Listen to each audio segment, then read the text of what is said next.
Dernier au classement, à 10 points du barragiste, les Messins veulent s'accrocher et croire toujours au maintien. Le match nul obtenu du côté de Toulouse a apporté quelques satisfactions à Frédéric Hantz. Il faut désormais confirmer à Saint-Symphorien, là où les Grenailles ont perdu leurs 6 matchs depuis le début de la saison en championnat. En face à Amiens, après sa victoire face à Lille, 3-0 en match en retard en début de semaine, a fait une belle opération et occupe désormais la 12e place. Frédéric Hantz décide de titulariser Ibrahima Niane, le Sénégalais, aux côtés de Nolan Roux. Les Messins qui dans un premier temps essayent de bousculer cette arrière-garde amiénoise avec justement la première frappe d'Ibrahima Niane.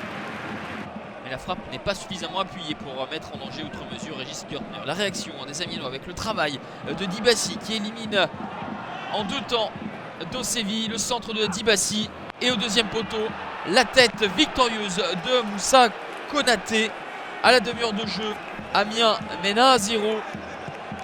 4e réalisation pour le Sénégalais Moussa Konaté, son 2e but consécutif. Il avait déjà été à la fête lors de la victoire face à Lille quelques jours plus tôt. L'inquiétude pour Frédéric Hantz et son adjoint Arnaud Cormier.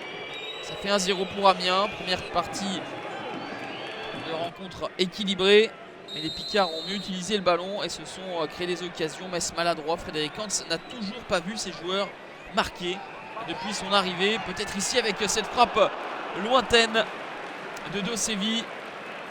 Arrêt spectaculaire, plus pour la photo de Régis Gürtner qui se saisit du ballon sans trop de problèmes.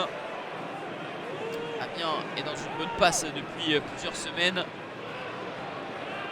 Cela joue bien au ballon et cela se montre réaliste avec à la 66e minute le but de Bongani Zungu, le Sud-Africain, recrue amiénoise en provenance de Guimarães au Portugal. Il débloque ici son compteur but en Ligue 1 Conforama. Ça fait 2-0 pour les Amiénois. On essaye de réagir avec le centre d'Assoulé Koto, la tête plongeante de Nolan Roux. Amiens est invaincu depuis 5 rencontres, dont un dernier match nul intéressant à domicile face à Monaco. Il y a beaucoup de présence, beaucoup de vigilance, et lorsque l'on parvient à frapper comme ici avec Manuel Rivière, Régis Gürtner se montre être infranchissable en dernier rempart. Opa Nguet dans ses œuvres, le petit travail pour se mettre en position de frappe, mais une nouvelle fois Régis Gürtner est vigilant.